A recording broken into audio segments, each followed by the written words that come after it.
बैठक हो रही है। सबसे पहले तो मैं मंच पर आसीन सभी सम्मानित जो हमारे पदाधिकारी हैं, बहन भाई, उनका मैं स्वागत करती हूँ।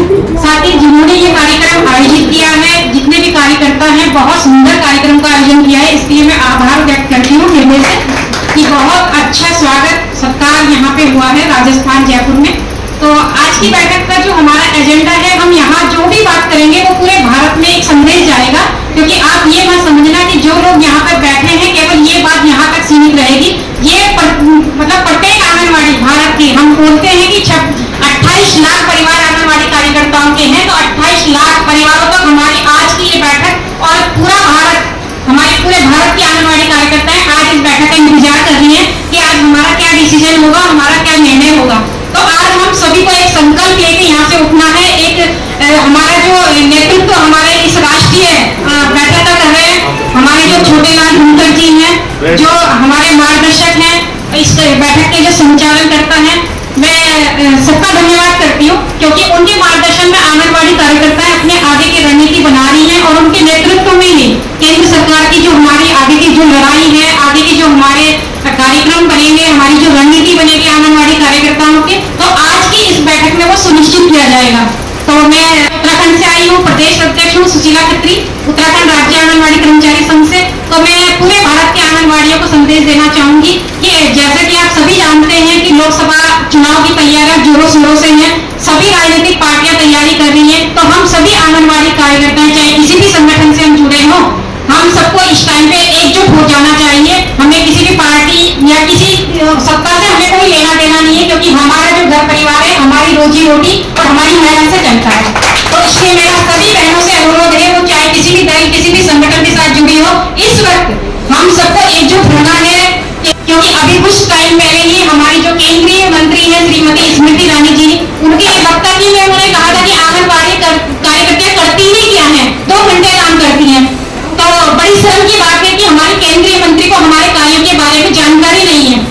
तो मैं ये कहना चाहूंगी कि कभी वो किसी आंगनबाड़ी केंद्र में जाएं और कितनी राज्य सरकार की योजनाओं का वो संचालन कर रही है, कितनी वो हमारे जो केंद्र सरकार की योजनाओं का संचालन कर रही है, वो हमारी आंगनबाड़ी कार्यकर्ता की धरातल पर उतारती है।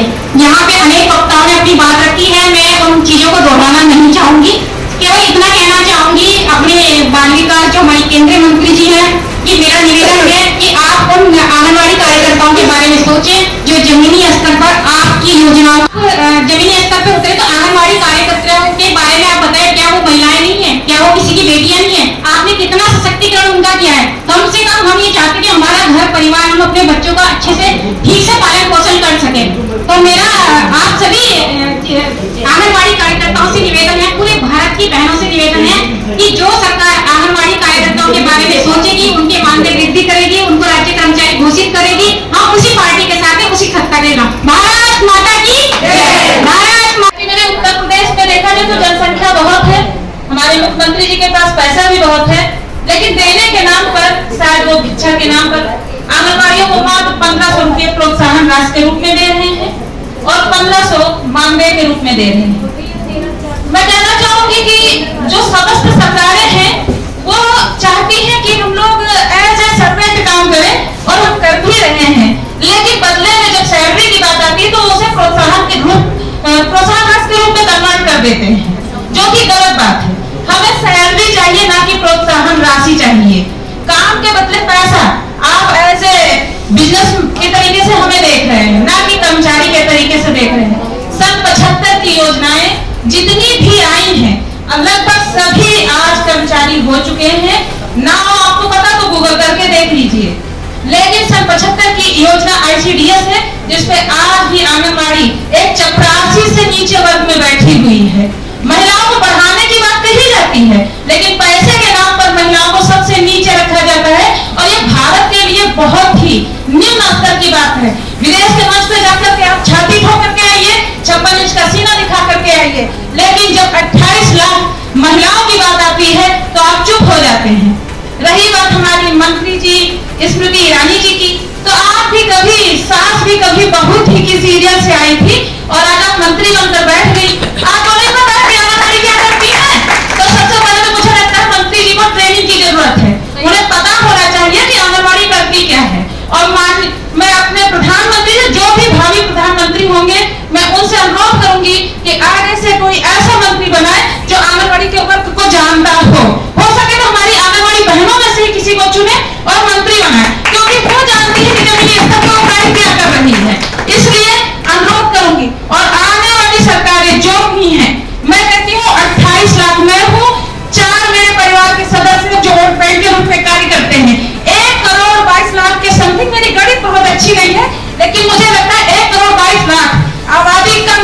वोटिंग के लिए। और मैं सभी बहनों को यह भी बताऊंगी, मात्र 40% के वोट से भारत सरकार बनती है। 100% में सिर्फ 40% वोट इंडिया के अंदर पड़ते हैं और 40% वोट में 1,22 लाख आंगनबाड़ी बहनें हैं। तो मुझे लगता है कि ये बहुत बड़ी आबादी है किसी सरकार को बनाने में भी और गिराने में भी। इन्हीं शब्दों के साथ मैं अपनी बातों को समाप्त करती हूँ। धन्यवाद। मुझे बहुत रोना आया मध्य प्रदेश का, क्योंकि हम तो बहुत गरीब हैं। शायद बिहार के बाद हम एक हैं जो बहुत गरीब हैं। कहा जाता है कि उत्तर प्रदेश सबसे बड़ा राज्य है, उत्तर प्रदेश जिसको वोट देता है उसकी सरकार बनती है, पर उत्तर प्रदेश सबसे भिखमंगा है।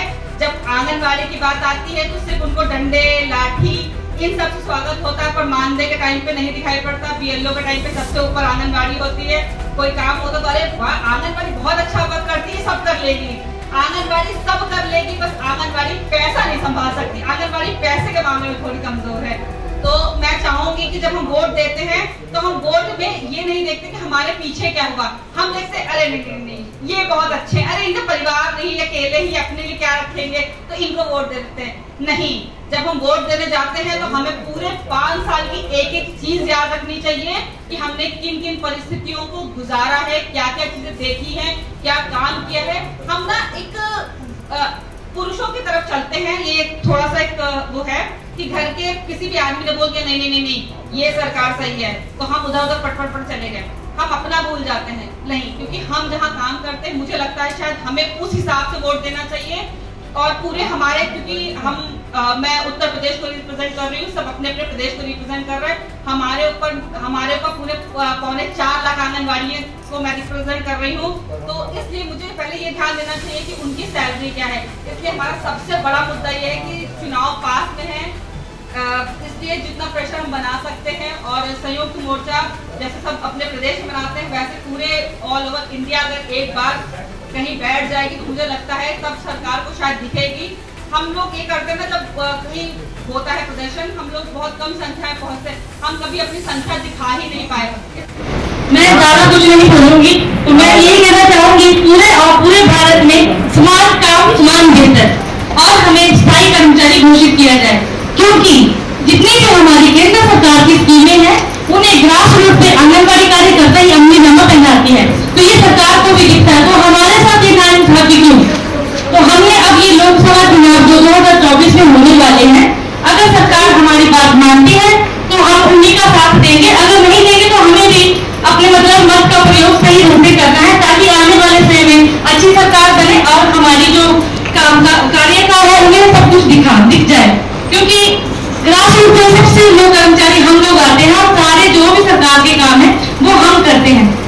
प्रधानमंत्री, मुख्यमंत्री जो योजना थी, अभी प्रधानमंत्री मातृवंदना योजना होगी, जितनी भी सरकार की स्कीमें राज्य सरकार की है, केंद्र सरकार की है, तो सारा कार्य हाथ पिकर आंगनबाड़ी कार्यकर्ता पर आता है। गर्भावस्था से लेकर 6 साल तक के बच्चों का सारा काम पूरे भारतवर्ष में सिर्फ आंगनबाड़ी कार्यकर्ता करती है और ये सारी रिपोर्ट आंगनबाड़ी कार्यकर्ता से ही हमारे सेंट्रल गवर्नमेंट पहुंचती है। इसलिए अब हम सब पूरे भारत की आंगनबाड़ी कार्यकर्ता और सहायिका संगठन एकजुट होकर सरकार से यही आग्रह करती है कि हमें स्थायी कर्मचारी घोषित किया जाए। धन्यवाद। जैसे कि आज हम लोग बहुत निराशाजनक स्थिति में आकर ये पूरे राज्य, पूरे प्रदेश भर के आंगनबाड़ी कार्यकर्ता पदाधिकारी यहाँ पे बैठे हैं। उस स्थिति में जैसे कि हमारे एक राज्य में कितने सारे संगठन, छत्तीसगढ़ में हम लोग ने सारे संगठन को मिला के, छोटे बड़े जितने भी संगठन से सारे को मिला के एक संयुक्त मंच बनाया है। और एक संयुक्त मंच जब उस धरना प्रदर्शन में बैठती है तो पूरे छत्तीसगढ़ धरना प्रदर्शन में बैठता है। वैसे ही हर राज्य में एक नहीं कई संगठन है, वो संगठन को हमको कोशिश करके एक करना है, एक संयुक्त मंच बनाना है, ताकि हमारी एक आवाज में एक संयुक्त मंच अगर धरना प्रदर्शन में बैठता है तो सारे राज्य पूरा एक अपने अध्यक्ष को लेकर सारे लोग पूरे प्रदेश भर में बैठे। इसे बहुत सारी कोशिश करनी पड़ेगी, तब हम लोग सब लोग एक होंगे, क्योंकि हमारे बीच ही अलगाव है। उस अलगाव को हमको एक करके अपने एकजुटता करके हमको शासन को दिखाना है। शासन हमारी कमी कमजोरी बहुत अच्छी तरह से जानती है कि इन लोग में एकता नहीं है।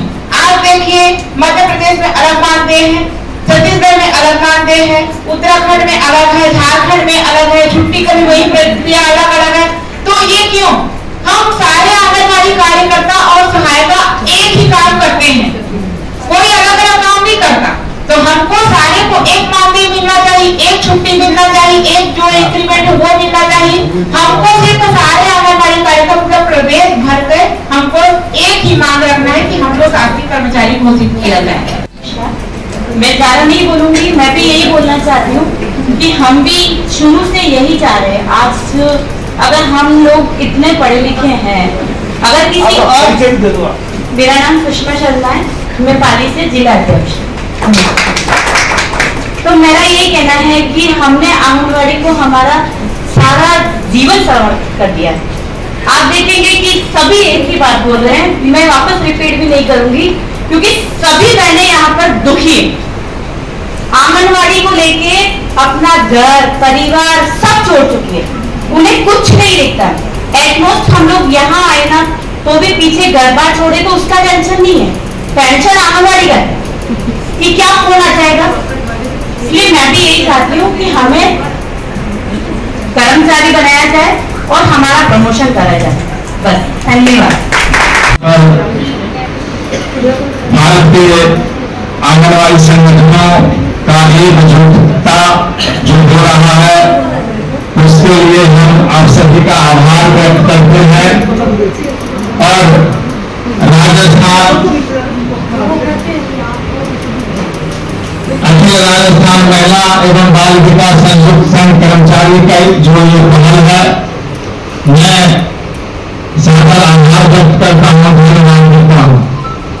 आज आंगनबाड़ी सेविकाओं और सहायिकाओं का जो स्थिति है, ये एक सरकार द्वारा पेंडुलम की स्थिति बनाया गया है। राज्य सरकार केंद्र सरकार की ओर धकेल लेता है और केंद्र सरकार राज्य सरकार की ओर धकेल लेता है। हम कहाँ जाए? आंगनबाड़ी सेविका सहायिका कहाँ जाए? हम केंद्र सरकार से मांग मांगते हैं तो कहते हैं कि हमने दे दिया है, तो राज्य सरकार से लड़के लो। और राज्य सरकार कहती है कि आप केंद्र प्रयारित कार्यक्रम के तहत आते हो तो आप केंद्र सरकार से लो। हम लोग जल में मरे, थल में मरे, या आकाश में मरे, या गिर कर मरे, या हम लोग को स्थिति यह सभी राष्ट्रीय पार्टियों ने एक पेंडुलम और झूले का तरह बना दिया है, क्योंकि कोई राष्ट्रीय पार्टी हमारी बात नहीं करता है। आज 28 लाख सेविका सहायिका की परिवार की बात नहीं करता है कि कहीं 6,000 रुपए है, कहीं 7,000 है, कहीं राजनीतिक परिप्रेक्ष्य के आधार पर 13,000 है, कहीं 10,000 है। मुख्यमंत्री किए हुए हैं क्या इस युग में 13,000, 6,000, 5,000 से किसी सरकार का भरण पोषण होगा क्या? आज हम लोग जो प्रेस कॉन्फ्रेंस करने जा रहे हैं, यह प्रेस कॉन्फ्रेंस सभी भारतीय पार्टियों के दरवाजे पर एक दस्तक देगा, चाहे वह भाजपा हो, चाहे वह कांग्रेस हो, या कम्युनिस्ट हो, या अन्य पार्टी हो, कि जो आंगनबाड़ी सेविका सहायिका की बात हित में करेगा वही दिल्ली में राज करेगा। आज की स्थिति ये हो गई है कि सेविकाएं लाठी खा करके दुर्गा और काली का अवतार भी ले चुकी है।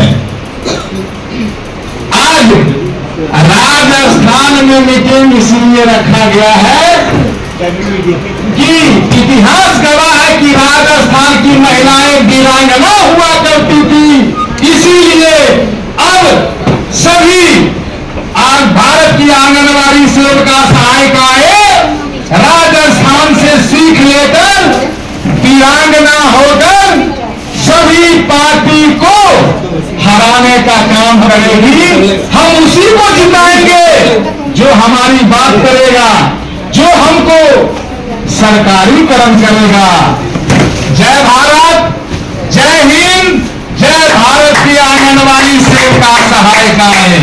धन्यवाद। मैं राम सागर शाह, बिहार आंगनबाड़ी कर्मचारी संघ का प्रदेश सलाहकार एवं प्रवक्ता हूं। जय हिंद, जय सेविका समाज।